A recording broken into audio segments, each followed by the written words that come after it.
Hey, welcome to my vlog. I had this funny sort of epiphany moment just a little bit ago. I've been really good the last day or so about being very much like right in the now, and seeing the egoic story for what it is. And so I feel like I'm in a place of, I would say, pretty good clarity. And it was like this kind of epiphany moment that made me laugh. So I was watching on the Jeff Mara podcast. Oh, Billy, what was his name? Oh, it was one of his more recent.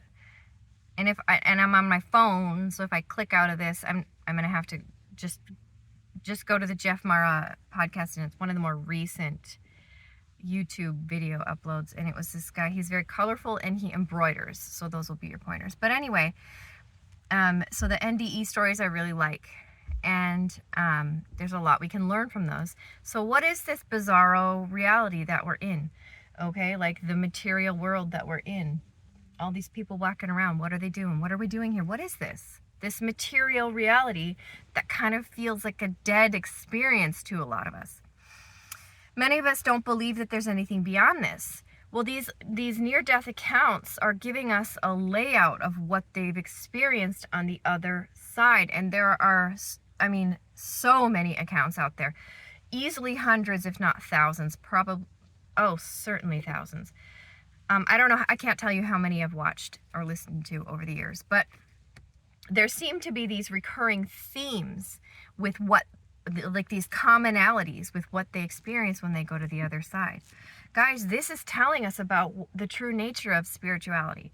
So what I want to talk about is, like, on planet Earth, there's a lot of like piety with people and belief systems and different facets of spirituality. And when I say these things, like, the perspective that I have is this is all part of God. This is all part of the experience. And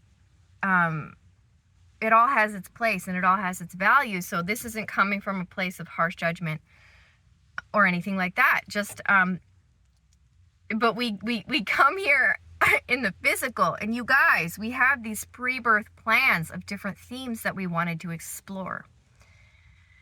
And most of us don't remember what that is. If we did remember, what would be the point of all of this, right?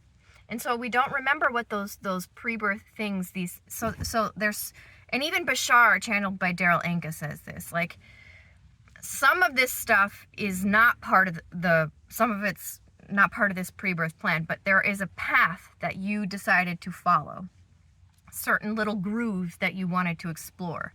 And you can veer off course. And when you veer off course, things in life get louder and things get more intense to try and veer you back onto your course. And so, like, this guy on this podcast, Jeff Mara, who I had just watched his near-death experience, was saying kind of like a similar, he was saying similar things about having had his experience and things that he realized.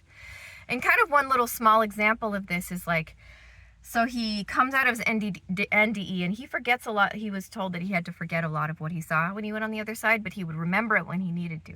And for some reason, when he came back from his NDE, he was compelled to just start, like, embroidering flowers.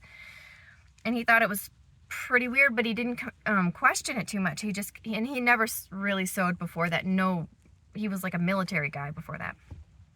And just had this urge, kept following this bizarre urge to embroider and embroider. And he even reaches this point where he's questioning all this embroidery, and he's like, shouldn't I be, like, going, like, in a monastery? Shouldn't I be, like, a monk studying Buddhism right now? Like, this is not, it didn't fit his definition of what a spiritual person should be doing. And later on, things unfolded. I highly recommend his story. I'll find it and I'll put it in the description.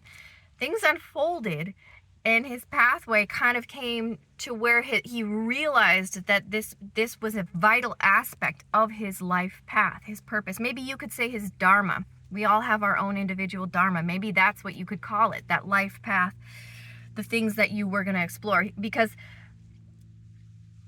there are certain things that aren't something that we necessarily needed to explore, but we could if we wanted to. But there are certain things that were put on that path that we will keep being guided back to that. And it doesn't always fit our version of what the proper spiritual way is. Like with Anita Moorjani, she was saying, I was doing all the spiritual things that I was told by people is the righteous, moral, and I'm not advocating for anything immoral. I'm just saying what our dharma is we can't really see it, and it might not necessarily fit the pious, neatly packaged little version of spirituality that we think we're supposed to have. And so I feel like people need to have more fluidity when it comes to like looking in on other people's lives and what is right for them or even for themselves, because we don't actually know. And based on what these NDE experience are saying is it's a whole lot more light and fun than I think that we think sometimes. Anyway, just a short little vlog post on before I have to go do something. I don't know, it just made me laugh what we think we need to be doing with our life. Bashar, real quick before I go, Bashar talks about like the importance of going inner and accessing your now consciousness, your non-resistance consciousness. Is when we do that, when we get into the now and we stop resisting, we will naturally, he describes it as all these different like eddies, and it's this flowing energy. We stop pinching it off and we more easily flow to where we need to go. And so once we stop resisting, we will naturally go where we need to go. So I think that that's super profound and awesome. Thanks for watching. I had one commenter on that John Julian Russell Brand video a while back say, shame on you for talking bad about John and trying to make money.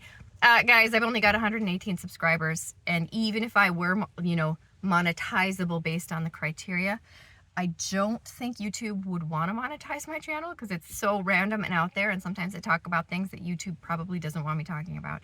So this has nothing to do with me trying to achieve some sort of end. It's just random thought vomiting. So thanks for watching. Have a great day.